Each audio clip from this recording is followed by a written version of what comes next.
Mr. Holmes?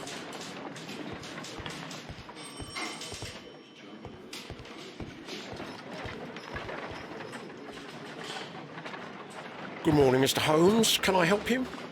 Good morning, Constable. I would like to speak to the fellow who was arrested at Woodman's Lee last night. Ah, the young man. He's waiting in the interrogation room. You can go straight through. His belongings are held in the evidence room. Thank you.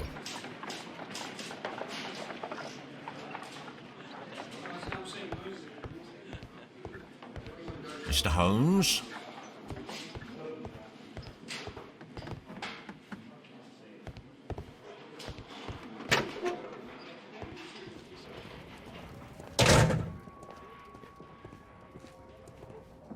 These are the suspect's belongings. The notebook that we found on Peter Carey's cabin floor.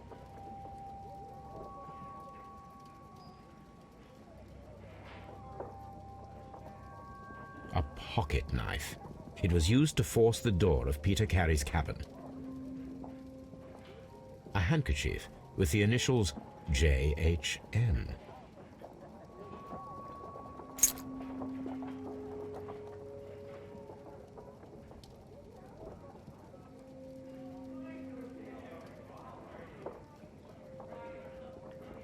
From R. Dawson. To my friend and partner, 1883. Dawson. I've seen this name before. Perhaps my archive holds the answer.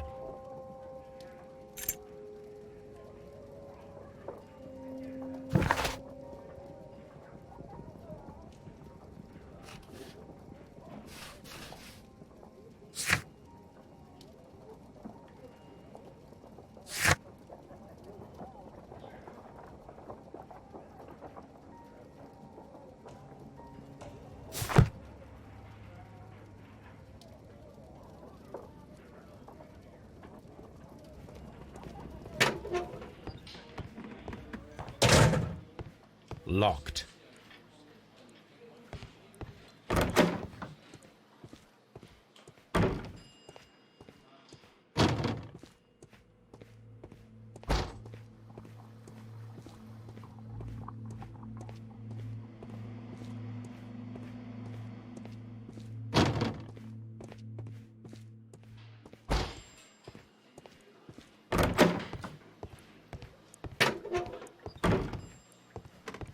Mr. Holmes?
Does this notebook belong to you? Yes. But where did you find it? I did not know... I thought I'd lost it at the hotel. What do these abbreviations mean? Oh, no. I beg you, I can't. If I told you, it would only make things worse. But I will find out eventually, Mr. Nelligan. The sea knife was found near Carey's body. Tell me, Mr. Nelligan, did Mr. Carey try to defend himself or to attack you with it? I don't know. I didn't kill anyone. The police seized this valuable ring from you. Whose is it? I didn't steal it from anyone. It has always belonged to me.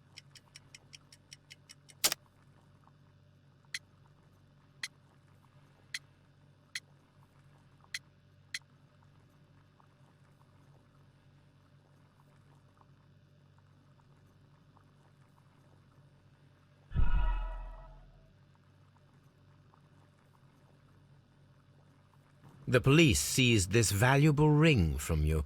Whose is it?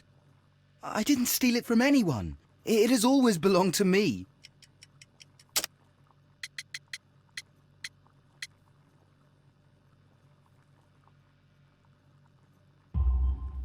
The ring's date of engraving is many years ago. You would have been a child then, hardly in any position to receive such an item from a partner.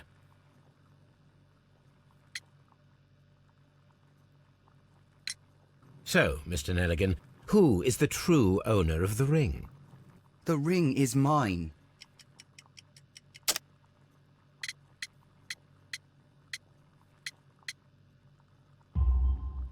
No, Mr. Nelligan.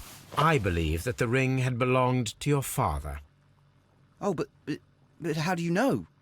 The jacket you are wearing is made of an expensive fabric that only a man of exceptional wealth could afford. You do not seem to me to be a rich man, Mr. Nelligan. Furthermore, the garment is ill-fitting. It is quite clear that it belonged to someone else, most probably your father. With your father gone and taking with him the family's wealth, as a little boy you had to find yourself a manual job, and it was most probably cleaning fish. You cut your hands often while working. I can tell from the scars. I'm speechless, Mr. Holmes. It all happened exactly as you say. Well, I will see you soon, young man. Please, let me go. I'm innocent.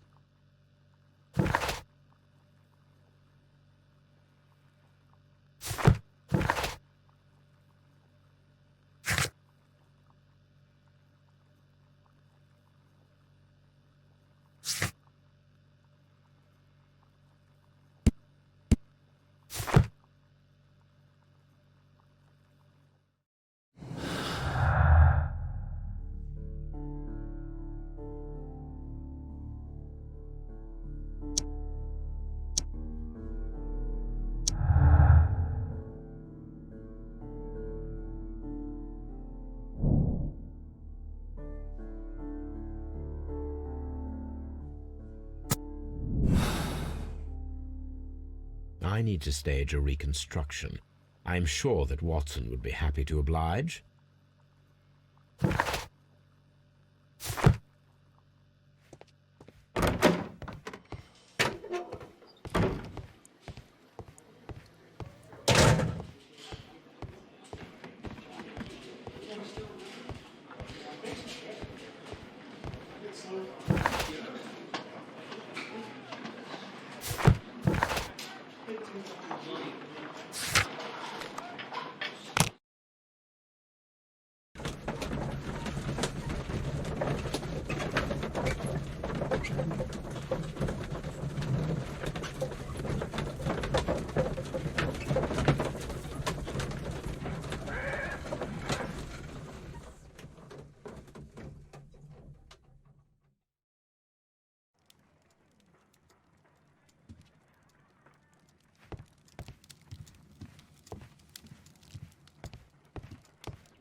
A spot of whaling, Watson.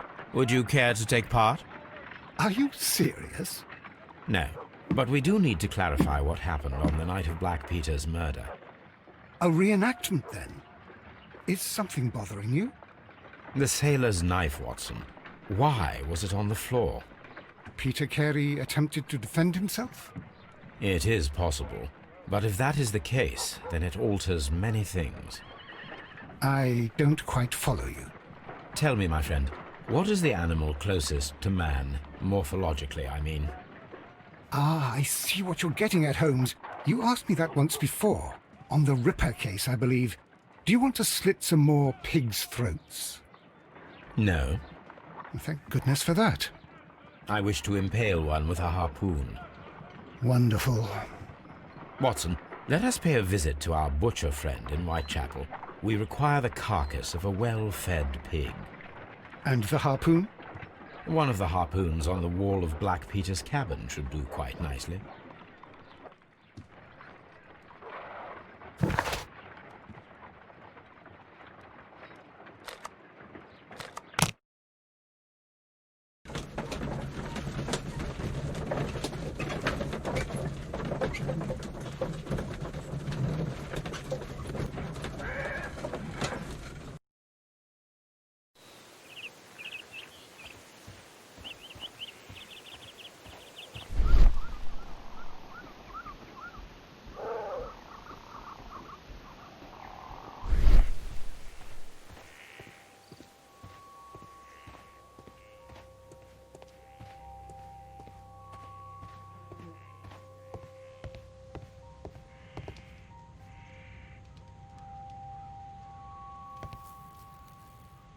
That should do it.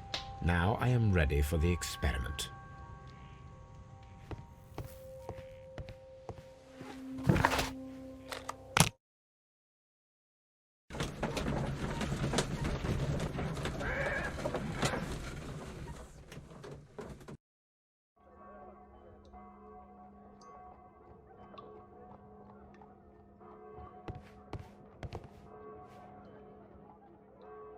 Well, here we are in the preparation room. I can't say that I like the smell of it much. What do you intend to do? To indulge myself in a little experiment. The challenge of lancing a pig's carcass with a heavy harpoon. A little experiment?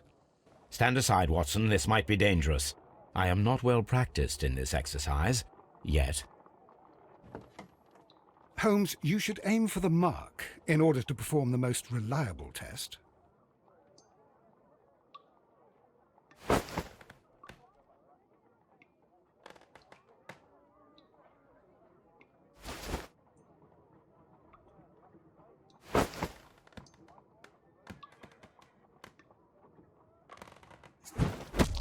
Holmes, you should try to aim better and throw as hard as you can.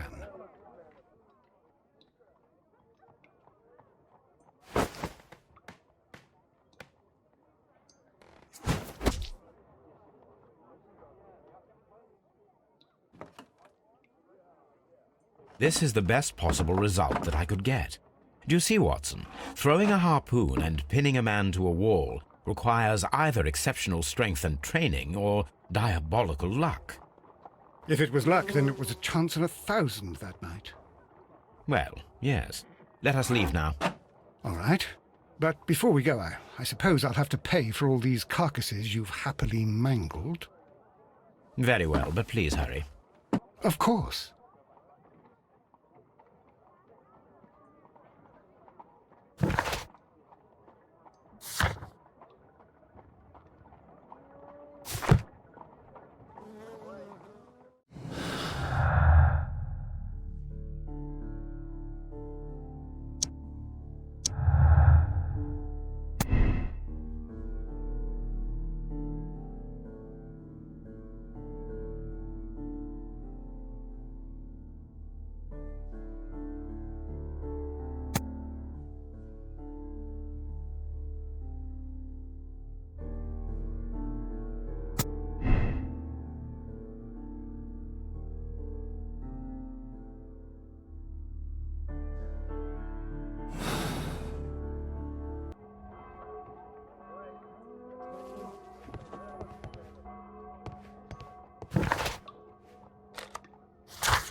Madam, can you tell me if you saw or heard anything unusual upon the night of the murder?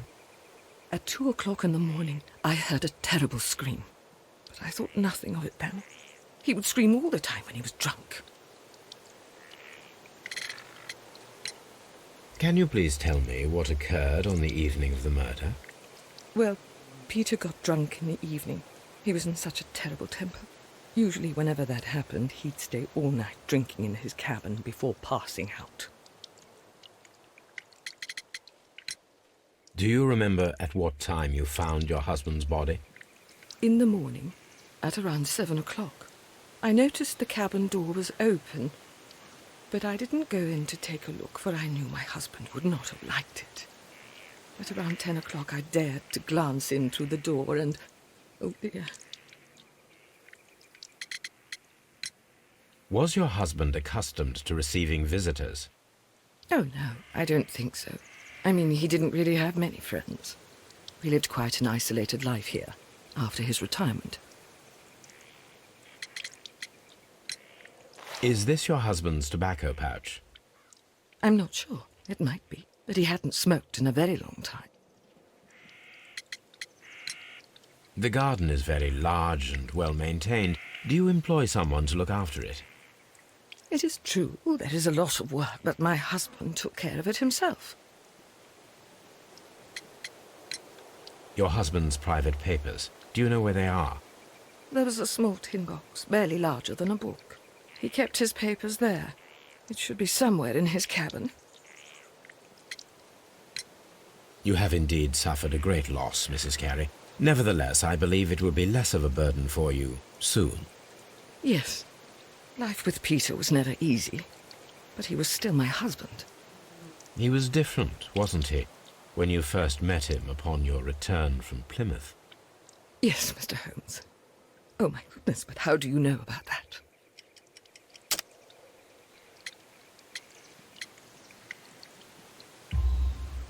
You undertook a pilgrimage to the Cathedral of Santiago de Compostela when you were young.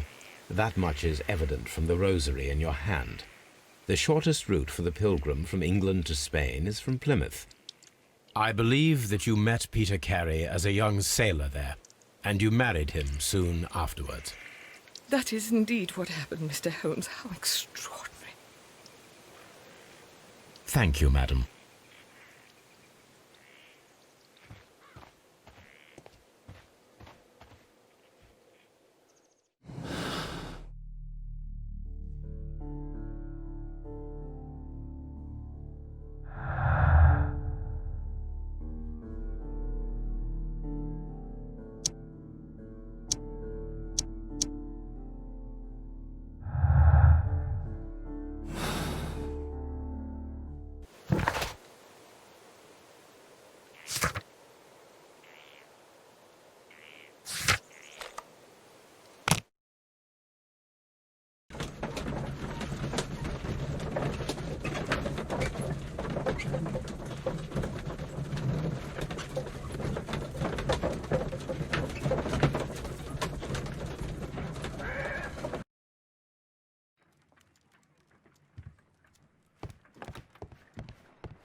Here it is.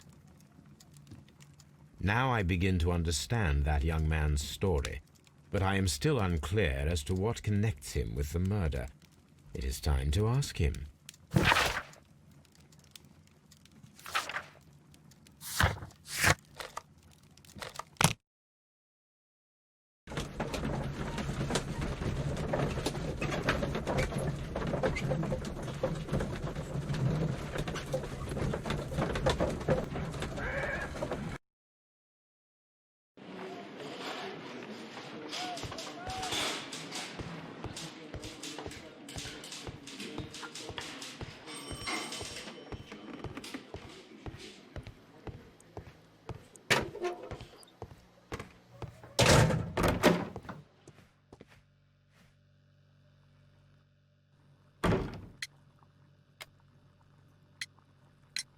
I have heard the story of Dawson and Nelligan, the West Country bankers.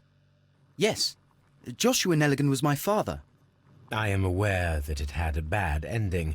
When the bank failed, it ruined half the families of Cornwall, whereupon Joshua Nelligan disappeared. My father was under extraordinary pressure. Dawson had retired. I was only 10 years of age at the time, but it was still old enough to feel the shame that befell our family. My father was convinced that he could pay off all his debts if the creditors gave him time. He set sail for Hammerfest in Norway in his small yacht, just a few days before an arrest warrant was issued. He left my mother a list of the securities he was taking. No word was ever heard from him again. We believe that his vessel went down, taking with it everyone and everything on board. Thank you for the story, Mr. Nelligan. At last, we are making some progress. Interesting. Joshua Nelligan and Peter Carey were both at sea in Norway. There is definitely some connection between Peter Carey and Joshua Nelligan's disappearance.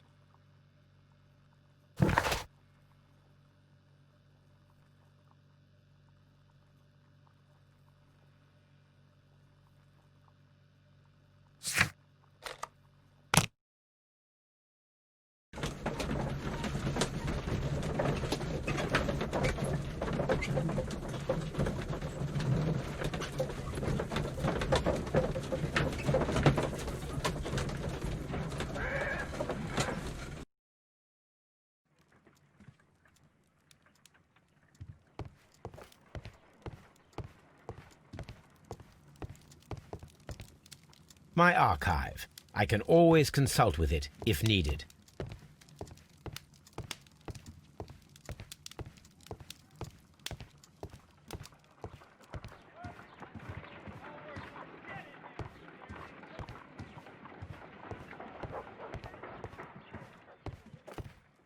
A map of London and the surrounding area. It could be useful.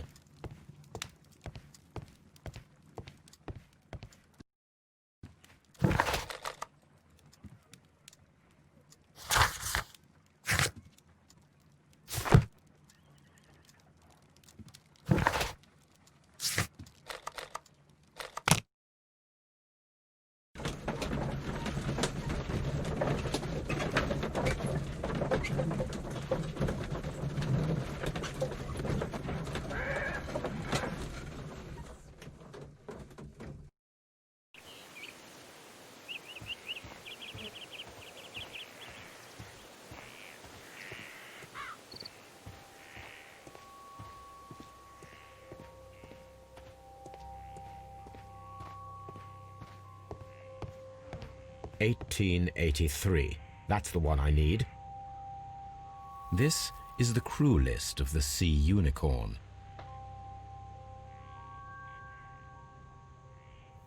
This is the crew list of the Sea Unicorn. Log notes for June. Nothing unusual. Log notes for July.